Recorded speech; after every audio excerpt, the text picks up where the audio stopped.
So, in the course already, we've already reviewed evolution by natural selection and in terms of increasing fitness. So, evolution results in behaviors and phenotypes that lead to an increased probability of passing on genes to future generations, right? So, it would make sense that animals would be selected to behave in selfish or at least self interested ways. So, that is, an animal's behavior should lead it to emit behaviors that would make it successful in reproducing. So then that kind of leads to the question, why on earth would an animal ever engage in behaviors that would benefit others? So we've already kind of talked about this earlier in the course, but we're going to talk about it with a bit more detail now.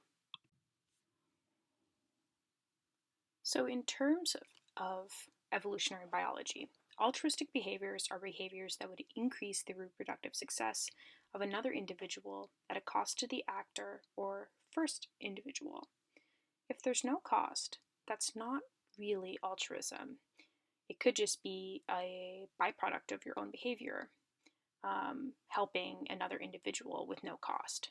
So, it's easy to explain that as long as there's a benefit to you. However, if there's a cost to you and a benefit to someone else, that's altruism. And that actually poses a problem for a very simple view of natural selection. So, this was kind of originally talked about um, as one of the first explanations for the evolution of these kinds of helping or altruistic behaviors, and that was group selection. And the idea here is that individuals who do things for the benefit of the group or the good of the species, um, and you'll sometimes see this when you're watching a nature show, actually. Um, Sometimes you'll hear a narrator saying something like, for the survival of the species. Um, so the problem with that is that animals don't behave and do things in order to enhance the survival of the species. Selection should lead to behaviors that would increase the survival and reproduction of individuals, and then the species will persist as a byproduct of that. So, group selection doesn't really work as an explanation. But, again, helping behavior does exist. We see helping behavior in altruistic behaviors in human behavior and in many, many other species, not just human beings. So, how do we resolve this kind of paradox? Well, one of the main ways that this paradox is resolved is through nepotism. Now, nepotism has a lot of different definitions in different contexts, right? I think usually when we think of nepotism, we're thinking of someone giving a job to their child or a relative getting special treatment. It happens all the time, right? But here we're talking about it in a bit more of a biological context. And it's actually very commonplace and a reasonable explanation for helping behavior in general. A common or a recent example of nepotism is simply looking at Donald Trump's political team, which is really just his family, right? This is a political example of nepotism. Now, a very classic example from animal behavior, kind of um, it's a famous piece of work that highlighted how nepotism or helping of relatives can explain altruistic behaviors, is these ground squirrels. And you've probably heard of them before.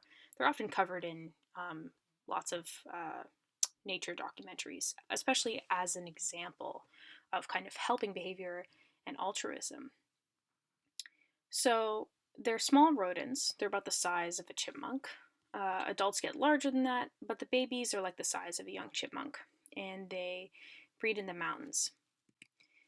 And in the summertime, when the snow is melted, they come out of their burrows and they forage, they mate, they do all the things that animals do. And then they go back underground into their burrow for the winter, where they hibernate. So during this summer, when they are out and about, there might be predators flying overhead. So something like a hawk, like a bird of prey. And what these squirrels will do is they emit this really high-pitched, loud kind of chirping sound.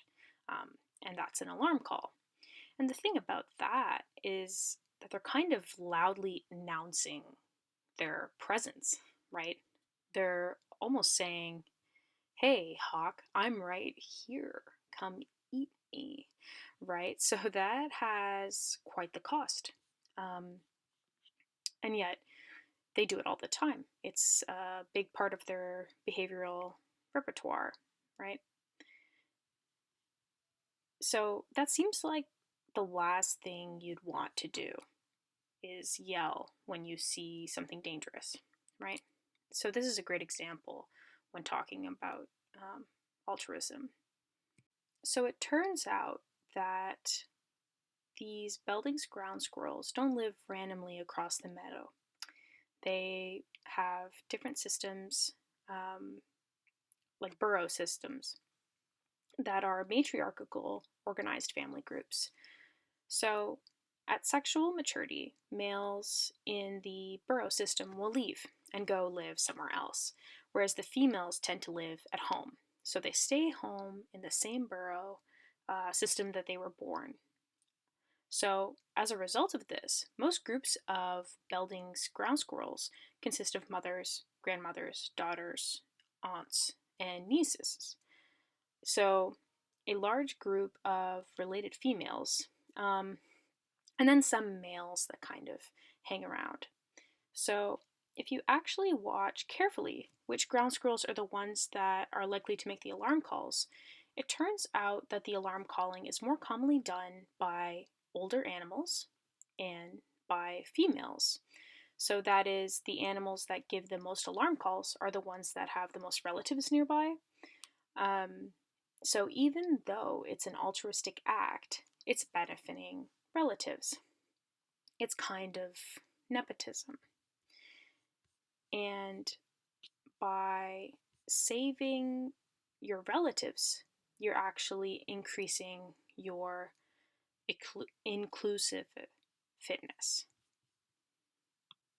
So, altruism in this way is actually very widespread when you're thinking about nepotism.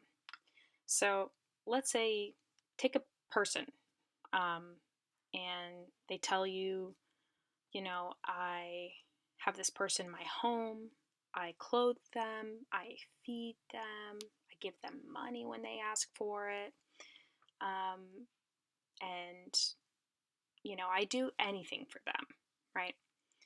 That sounds very altruistic. What if that person is talking about their child?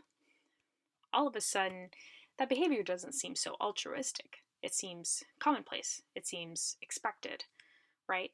So, actually, looking at a lot of altruistic events, you can actually explain through this realm of nepotism. Here's a diagram showing an actor and a recipient, and they each have offspring. So, direct fitness is when the actor performs behaviors that will increase their survival and eventual reproduction of their own offspring. So, direct fitness. However, the actor may also engage in behaviors that benefit the offspring of another individual that they're related to. And in this case, that's indirect fitness. So you can see in the diagram that the chicks of the recipient are partially shaded, and that's to indicate that they are partially related to the actor. So the benefit towards those nieces or nephews is diluted by the coefficient of relatedness, denoted as R in this diagram. So it's actually more efficient in terms of fitness to benefit your own offspring, but it's still a benefit to help your relatives' offspring. So let's look at the coefficient of relatedness in a little more detail. So coefficient of relatedness is denoted as R, just like a correlation coefficient, and it can be thought of in different ways. It's the measure of the amount of the genome that is shared through common descent or through common ancestors. Another way to think about that, though, is for any given gene, what's the probability that one individual shares that gene in common with another through common descent? Make sense? So, on average, a brother and a sister, if they are full siblings, they will share half their genes in common.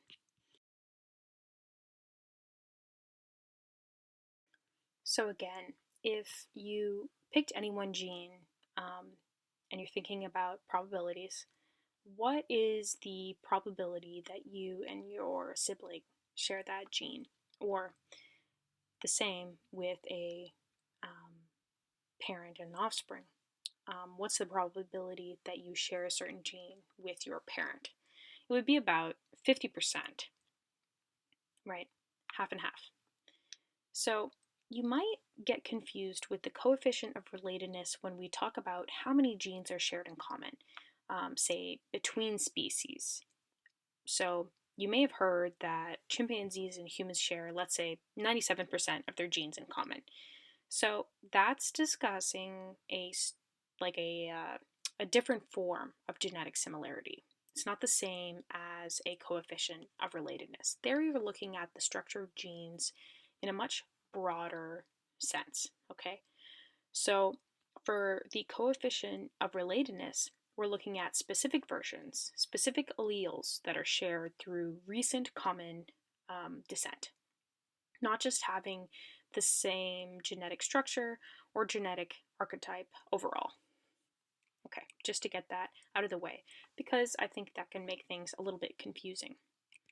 Okay, so kin selection theory is actually a mathematical proof, and it was developed by William Hamilton. It is a really great structure or framework that has explained a lot about helping behavior in nature. And with kin selection theory, many helping behaviors, many cooperative behaviors can be explained. And this is probably one of the most influential theories within modern evolutionary frameworks. So when can kin selection theory lead to the evolution of cooperative behavior? So recall that helping your relatives reproduce is less efficient, right? You're almost always better off to produce your own offspring than to help your relatives produce offspring, because you're only partially related to your relative's offspring, and you are fully related to your own offspring. Should make sense, right? So when I explain this, I'm using very loose words like closely related or more distantly related. And if you actually do the math and you're more specific about it, you can show that it works. Basically, for any trait to evolve, the benefits have to outweigh the costs. So in this type of work, it kind of helps to think about economic models as well, because we can use costs and benefits to do economic models, but in terms of evolutionary theory, we use fitness as the metric. So rather than money, we're paying attention to the number of offspring and reproductive success moving forward. So if we look at the fitness benefit and fitness costs, we can then formulate exactly when we should see cooperation occur with relatives.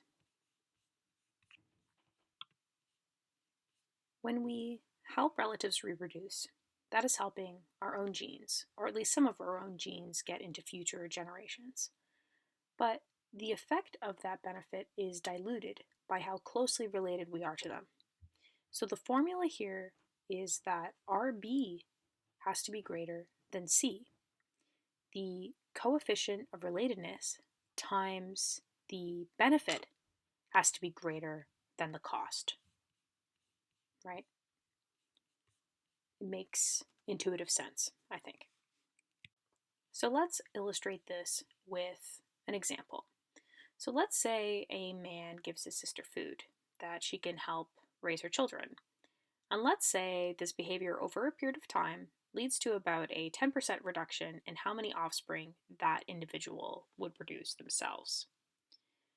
So that man, by engaging in this behavior of giving food to his sister for her offspring, has a 10% cost to his own direct reproductive success.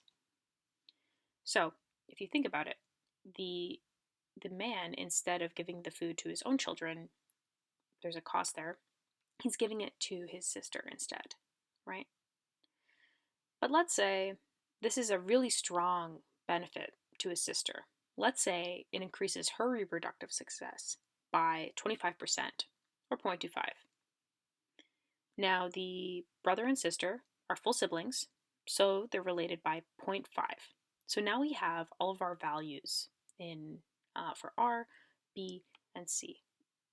And again, here we're just kind of doing a bit of a thought experiment. Okay, so we take R, the brother and sister, their coefficient of relatedness, and you multiply it by the benefit. So that's 0.25. Now that equals 0.125, right? And that actually ends up being greater than the cost, which is 0.1. So in this scenario, with these numbers, we would predict that helping behavior, that sharing behavior, would evolve because the benefits outweigh the costs, and it can be explained through evolution by natural selection. All right, so let's think about the costs and benefits of helping in general. So here we have plotted costs and benefits to actors and receivers. Okay, so on the horizontal line, we have a plus sign. When something benefits the actor, the individual doing something. So the actor is the one who is performing a behavior of some kind, right? And as you go down the line, it would then become a cost, right? So that's why we have the subtraction sign. So let's say you do something that benefits you and hurts someone else. That ends up being a selfish behavior, and that would be mapped in this quadrant of the plot. Now, if you do something that benefits you and benefits the receiver, we call that cooperation or mutualism, right? That's also easy to explain. Makes sense, right? This is pretty clear. So what if you do something that actually hurts yourself but benefits the other individual? And that would actually be the altruistic behavior, right? Okay, these three we can kind of get a handle on understanding. Selfish generally makes sense. Cooperation, we can kind of understand. Altruism, we've started talking about it and we're going to continue talking about it. But the last one is the one that is kind of difficult to explain, right? This is one that's really interesting. And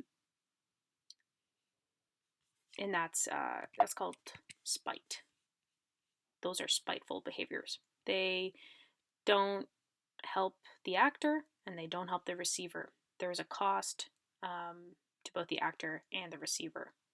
So, spiteful behavior. So, if we think about, okay, what behaviors will evolve by natural selection? What would we predict? Well, anything in the shaded orange area could evolve because there's a benefit to the actor, right? Sometimes it might benefit the receiver too. Sometimes it's at a cost to the receiver, but in this case, the benefit to the actor would then lead to increased reproductive success and higher fitness. But what if the actor and the receiver are related? That's the key part of kin selection theory. It's when you have an actor and a receiver not just being any two random individuals, but they're actually related to each other by some coefficient of relatedness. And that will lead to a shift in what is adaptive. So that's what you'd end up seeing here.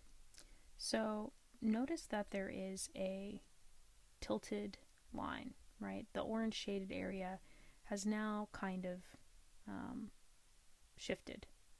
So there are some actions that will benefit the receiver but be at a cost to the actor.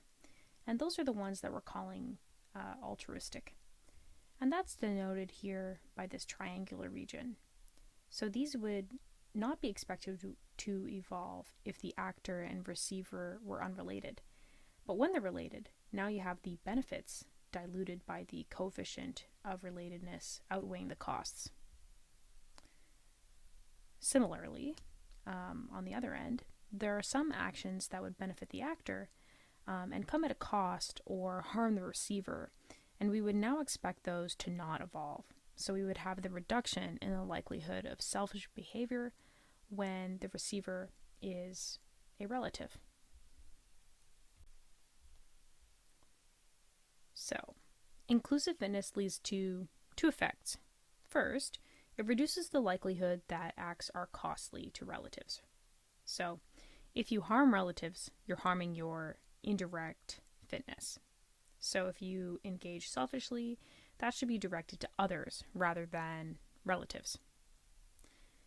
And secondly, similarly, inclusive fitness should lead to the promotion of acts that benefit relatives, even if they are at a cost to you, as long as RB is greater than C. So, inclusive fitness leads to reducing harm to relatives and increasing benefit or gains to relatives. But they are all diluted in proportion to the coefficient of relatedness. And so, total fitness or inclusive fitness is simply the sum of direct fitness and indirect fitness. So, from the genes point of view, individuals and organisms are really just hosts for the genes that are carried within them. So, from this perspective, helping behavior is really easily explained. It's not really a paradox because really genes are leading to phenotypes that would then contribute to that gene, making it into future generations, regardless of whether the carrier or the host actually reproduces themselves or not. So, when we think about things from the gene's perspective, inclusive fitness makes sense, right? It makes sense that it's a combination of both direct and indirect descent. So, kin selection is a powerful explanation for a lot of helping behavior and apparently altruistic behavior. But it's not the only reason that we have helping behavior exist, or the only reason cooperation exists.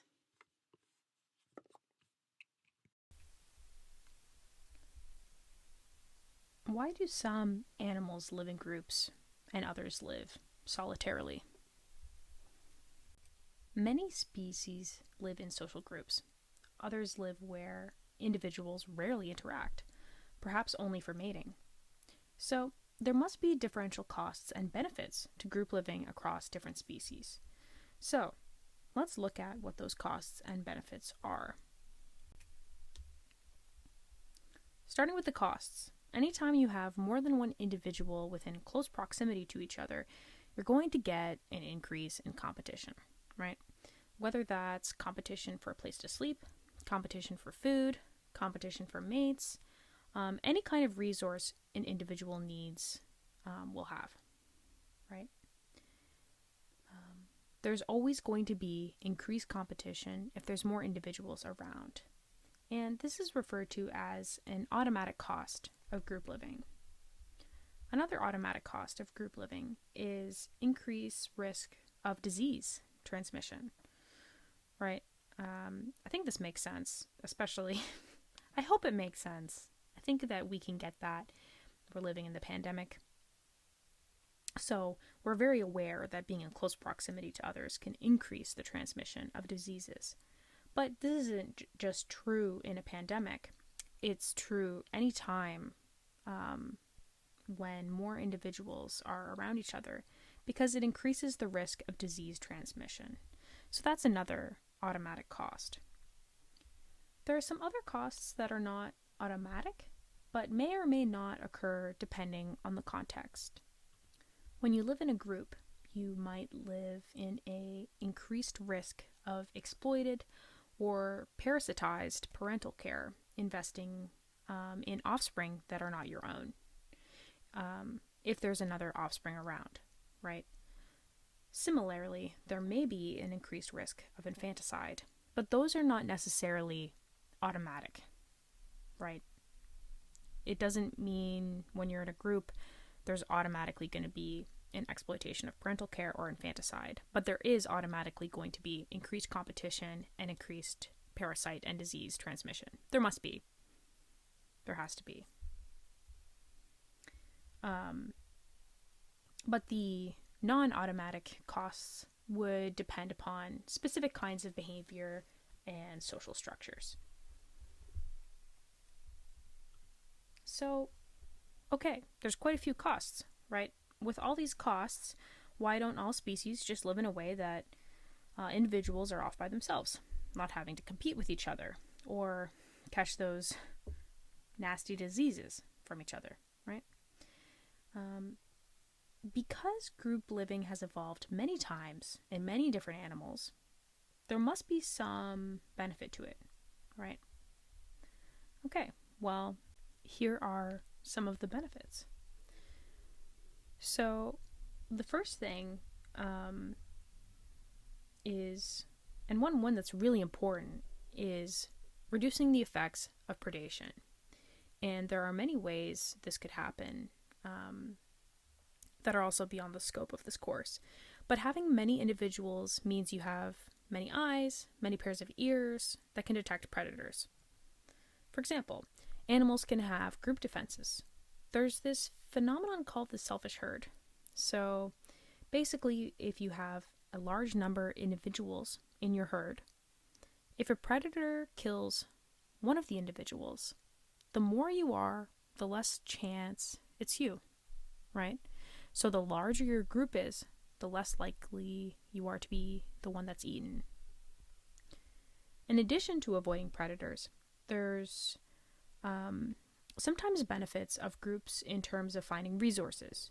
So some animals might cooperate to bring down large prey. So in hyenas, for example, or wolves, you have a coordinated hunting effort. There's also the benefit of potentially finding rare or ephemeral food resources that are spaced far apart, but when you find them, there's lots of food to share with other members of your group.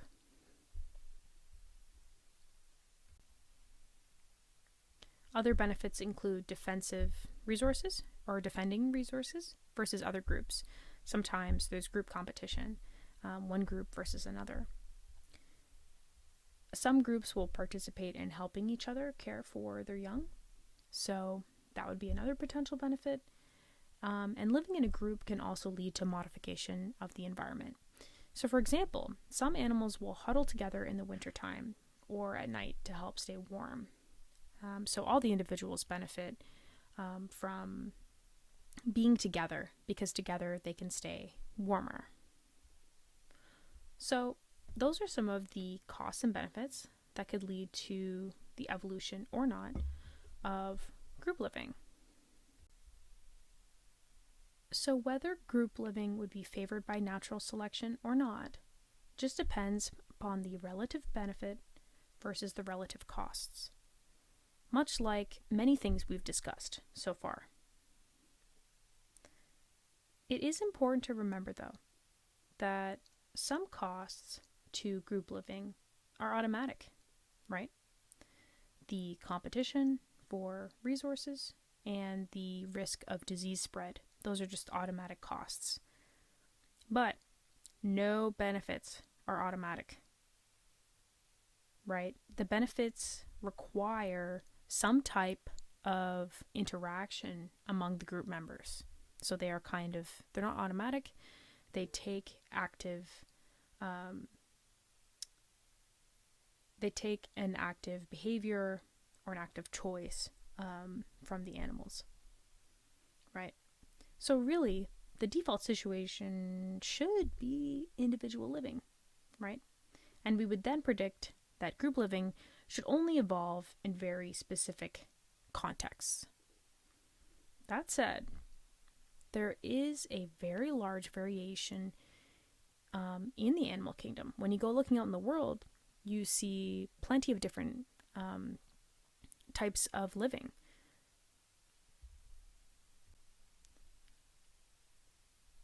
So we have solitary animals that have rare, random interactions, right? So think of anglerfish, for example. So those are deep sea fish that hardly see another member of their own species ever in their lifetime. We have some animals that live in basically duos, mate pairs, that will live with each other, raise some young, the young leave, and then they'll raise some more young, and that could be for a lifetime, or it could just be for one breeding season.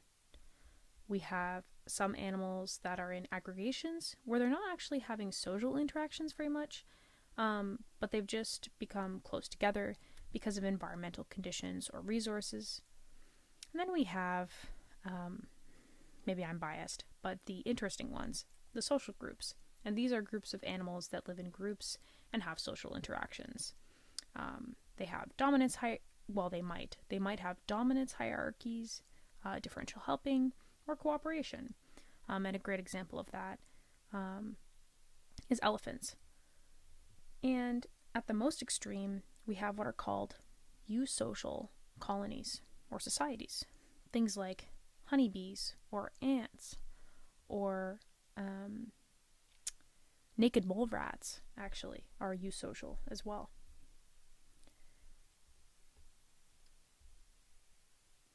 So, if you think back to the costs and benefits now, a lot of those factors had to do with either finding food or being eaten. So, among the factors that influence the costs and benefits are predation risks. Are there a lot of predators around? Are there fewer predators around? And the other important factor is the distribution of resources. So, if you're a grazer,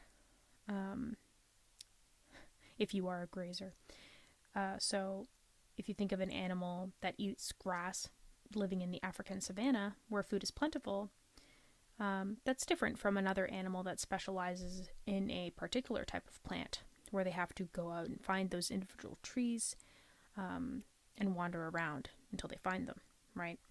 So the distribution of food resources and the distribution of predators will influence whether the benefit of group living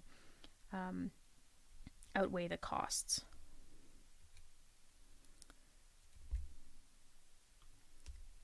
So predation risk influences costs and benefits of group defense, and clumped versus dispersed food resources or other resources is influenced by the benefit of finding resources and defending them. Sometimes there are examples of animals engaging in something known as cooperative breeding. So these are situations where animals are not the actual parents themselves, but they're involved for caring for the offspring. So for example, a breeding pair can be helped by a previous year's offspring. Sometimes this happens in certain species of birds. Here we can see that there's a benefit of helping your own genes, right? But sometimes there are also situations where a non-breeding subordinate member of a group can help raise offspring of a dominant member while waiting to move up in rank. So an example here would be with meerkats. So we've spent a lot of time talking about helping behavior when it comes to relatives, but what about non-kin, there's lots of examples of helping behavior that occurs between two individuals that aren't related. One major explanation is something called reciprocity. So, reciprocity is simply you scratch my back, I'll scratch yours. I'll help you, and you help me. And this is not actually a problem to explain through evolution by natural selection, because both individuals benefit the actor and the receiver. Now, sometimes that reciprocity might be delayed. So, what that means is I'll help you now, and you help me later, or I'll help you today and you help me tomorrow. Delayed reciprocity is a little more complicated because individuals have to remember things, right? You have to remember who owes you a favor, and who you need to pay back, right? But reciprocity can actually be explained as self-interested behavior. And here are some of those examples in the animal kingdom of reciprocity. So, low-ranking males of baboons will actually form coalitions to overtake a more dominant male, even though they're not related. There's also a very famous example of vampire bats, food sharing between vampire bats. So as evil as they sound, they're actually quite nice to each other. When vampire bats go foraging for blood meals from prey, not all of them are necessarily successful, but the ones that are successful in finding food actually share it with other bats in the colony. And so on future nights, when they're not so fortunate, they'll get food in return. Another example are these birds called greenwood hoopoes, which is a fascinating name, but they engage in helping at the nest. So they cooperate with raising their young, but the individuals cooperating are not related. So it can't be kin selection that explains that behavior. And it's thought that it's actually reciprocity. So evolutionary models that explain how reciprocity can lead to cooperation have relied heavily on a branch of mathematics called game theory. So you might have heard of game theory in other courses or just in the world. And game theory is important in behavioral economics as well as behavioral ecology. And again, we've mentioned this already, but you can model using fitness rather than currency. What optimal strategies are depending upon the rules of the game or the context that the behavior occurs in. Often you will have situations on what the optimal choice for you to do depends upon what others are doing. And this is referred to as frequency independent optimality. The best play for you to make will depend upon what other players are doing in the game, right? There's not always going to be, even if you think about it in any type of strategy, there's generally not a strategy that's going to work for every single situation. Otherwise, it wouldn't be a very fun game, but it also just wouldn't make sense, right? You have to adjust your strategy depending upon what the people you're competing with are doing. It's kind of the same idea. So the optimal choice for you to do depends on what others are doing. So you may have heard of game theory when it comes to economics, to explain interactions among competing and cooperating individuals, but it's also been used in behavioral ecology, animal behavior, and cognition to explain cooperation and helping behavior. Examples is in the prisoner's dilemma. And again, you've probably heard about it before. So in this game theoretical model, it's looking at trade-offs between reciprocity or cooperation and cheating or defecting. So the rules of this game are essentially that you have two prisoners who are isolated and each is offered a deal. If they both cooperate, so that is in this case, they cooperate by not ratting out their partner, they'll each get a short jail sentence. However, if one individual rats out the other, that actor will have a reduced sentence. They'll go free, and the other individual will go to jail for a long time. But if they both rat each other out, then they both go to jail for some intermediate length of time. So that's the basic structure of the prisoner's dilemma. So what do you do? Well, the best thing for you to do actually depends upon what your partner is doing, but you can't talk to them. They're in another room. So selfish behavior or defection is the best strategy at the individual level, even though cooperation is the best strategy at the global level. So this is a payoff matrix for the prisoner's dilemma, where there's some kind of reward for mutual cooperation and punishment for mutual defection. But the maximum punishment and the maximum rewards are for when one individual defects and the other cooperates.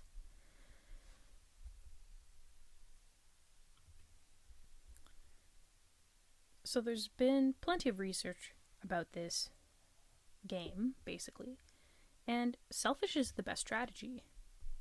So if that's the case, how could you ever have a scenario where cooperation, say, reciprocity, might evolve?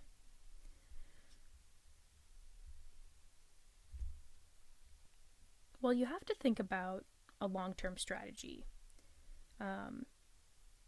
and move now from an individual game of the prisoner's dilemma to repeated interactions. So an iterated or repeated prisoner's dilemma is a different game altogether, right? So you play the prisoner's dilemma once, you see what happens, you play again, you play again, you play again. There's multiple turns if you want to think about it that way. So there's a number of different strategies that you could take, right? If you were playing this game with multiple different terms. You could always cooperate. Maybe you do 50-50 randomly. You could defect 30% of the time, cooperate 70% of the time. There's a whole large variety of strategies that you could take. And there was actually a contest where they had different strategies compete each other in computer simulations. And the one that won is an evolutionary stable strategy. And it's called tit for tat, which is a simplification of this for that. This for that. So basically this strategy is simply on your first round, you cooperate. You start out nice. And then in the next round, you do whatever your opponent did to you in the last round. So if you cooperate, and the other person cooperates, you continue to cooperate. If they defect, then you defect back the next round. So you're kind of just following their lead. Now, this isn't going to win every time, of course, but over the long run, this strategy outcompetes all other strategies that have been thought of. So, in this sense, because it can't be outcompeted, it's referred to as an evolutionary stable strategy, or ESS. So, the take-home message from the prisoner's dilemma as a game theory model is that reciprocity can evolve if cheaters are punished, because in the tit-for-tat strategy, you're cooperative at first, but you're not a sucker. That's actually what the person who came up with this said. So, if cheaters are punished because you're cooperative at first, you're not a sucker. So, that is, if the other player defects against you, you don't just sit there and take it, you defect back the next turn. You also will forgive them, though. So, if they cooperate, you will cooperate back. And it's that combination of forgiveness and retaliation that leads to that tit-for-tat strategy to to be a stable strategy. So here's that summarized again, right? It's nice, it cooperates at first, it's retaliatory. Again, not a sucker. That's the terms that the author used. But it is forgiving. So if you kind of fix your mistakes, you forgive. And if both people are taking a tit for tat strategy, right, then you'll just keep cooperating. So in the last unit, we talked about the prisoner's dilemma. And people are more cooperative than we predict based on game theory predictions, right? And this has been examined in a game called the Ultimatum game. And it's pretty straightforward. It's been used in behavioral economics in a wide number of studies and around the world. So the rules of the game are relatively straightforward. You have two players that are brought into a lab setting for a study. One of them gets to make an offer. So you give this individual, let's say, 10 loonies. So they have $10 in $1 increments. And basically that person's job is to offer some or none of that money to the other individual. If the other individual rejects the offer, then neither participant gets anything. So let's think about how that would work. We come into a lab and I get $10 and I have to decide how much am I going to offer you. Let's say I offer you $1 and you say, $1? That's not fair. I don't want it. Then neither of us gets anything. So game theory would predict, though, that the most rational behavior would be for me to offer you $1, the minimum amount, and the rational thing for you to do would be to accept that $1, because $1 is better than 0. And yet, that's not how people behave at all. So this is a graph that shows the offer presented just in one study, because this has been done many times. But the data is similar to this for many studies. So in hatch bars, you have the number of rejections, right? And what you can see is that the modal response, the most common response, is actually offering half the money to the other player, right? That doesn't actually follow game theory predictions. People are nicer than you would predict and more generous than you would predict as well.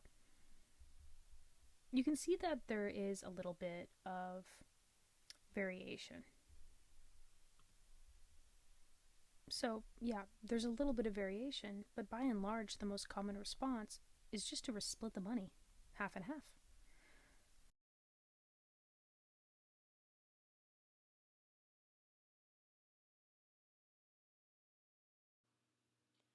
So really, when you think about it, any distribution in which player 2 gets more than $0 should be accepted because the overall outcome is positive, but like we just saw, people don't actually behave that way, right?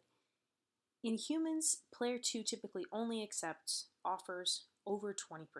They won't accept anything under that, which is pretty interesting. That's maybe where some of that spite comes into play. It's a spiteful behavior, right? In the end, none of us get anything. Interestingly, when the ultimatum game is done in a kind of similar way in chimpanzees, here would be done with pulling string to get access to food, to give access to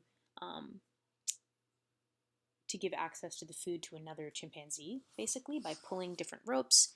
The chimpanzees accept any non-zero offer.